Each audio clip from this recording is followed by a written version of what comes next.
Have you noticed that the United States is suddenly having one public health disaster after another? We had the nationwide outbreak of explosive diarrhea linked, initially believed to be contaminated lettuce, although now it seems it may even go further than that.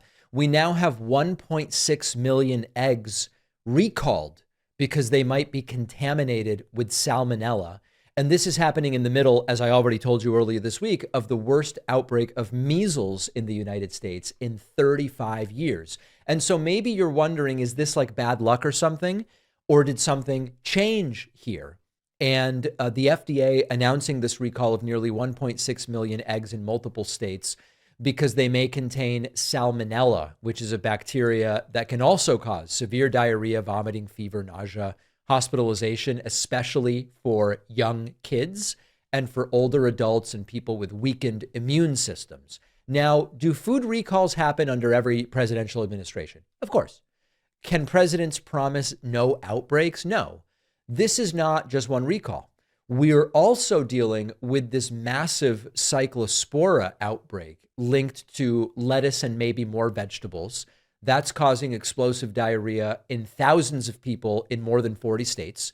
And the worst measles outbreak in decades, which we've talked about, connected to, quite frankly, anti-vaccine sentiment. 90% of the cases are people who have not been vaccinated. Now, what is the common thread if we weave all of this together? And it's not that every single one of these problems has the exact same cause. They all do depend on strong public health institutions that can detect problems early, that can investigate them, make announcements about what's going on, and then stop them before they spread. That's what this administration has spent the last year and whatever they've been in power weakening. RFK Jr., as the Secretary of Health and Human Services, has built this whole movement around the idea that Americans shouldn't trust public health institutions. Vaccines, you probably shouldn't trust, but the FDA, the CDC, regulatory agencies responsible for keeping food and medicine safe, you shouldn't trust them.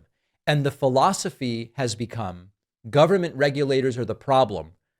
If that's your philosophy, you shouldn't be surprised when you end up with fewer regulators and problems as a result of that. If you tell people scientists are corrupt, then don't be surprised when some scientists leave and that leads to more problems.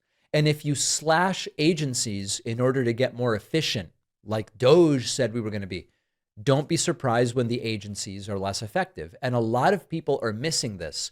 And I've been trying to make this connection every time I talk to people who go, I don't really care about politics. Politics isn't just arguing on cable news. That is a part of what corporate media wants to make politics. But politics determines, is your food inspected? Are there outbreaks that we can catch before they spread? Politics determines, does the FDA have the staffing level to investigate contamination? Does the CDC have the resources to track dangerous diseases? And people love to say, I'm just not that into politics. Politics affects what your groceries cost, whether your kid is more or less likely to be exposed to measles, whether the eggs in your refrigerator are safe to eat. And nobody votes thinking, let's see, which vote is likely to lead to more explosive diarrhea? That's not how people are necessarily thinking. Nobody votes hoping, I hope there are more salmonella recalls. But the truth is that when you elect leaders who believe that regulation is the enemy and they undermine scientific expertise and they gut institutions that are there to protect the public, those are the risks that you're taking. And because public health doesn't work by magic, it works by having people doing the work. If you have fewer people doing the work, you're going to have a problem. Fewer scientists and inspectors and epidemiologists and all of it, when they aren't doing their jobs, the tragedy is we all of a sudden realize they were actually pretty damn important. Maybe we shouldn't have done that. So this is now a reality. And I know that online there's a lot of aggressive debate about, wait, are you blaming Trump for the diarrhea? Trump's diarrhea is not necessarily Trump's fault. It's more of a stochastic point.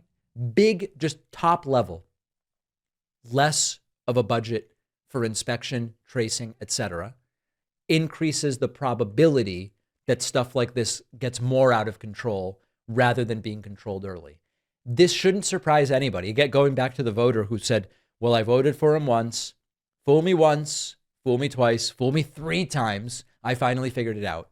We knew that this sort of thing was up Trump's alley because he disbanded the pandemic response team and completely threw into the trash, figuratively and literally, the pandemic response plan that was left behind by the Obama administration during his first term when COVID hit.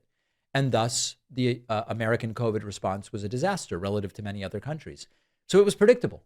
And now with RFK supercharging this stuff and Lee Zeldin and whoever else, oversight is really not, it's sort of been relegated to an unimportant backwater. So this is what's going on. Is Trump personally responsible? Well, not really. But was this attitude towards regulation something we knew about and completely predictable? Yes, of course it was. Absolutely. Thanks for watching. Check out this other video. And if you like our content, make sure to subscribe so YouTube puts our videos in your feed, and subscribe to the podcast on Spotify and Apple.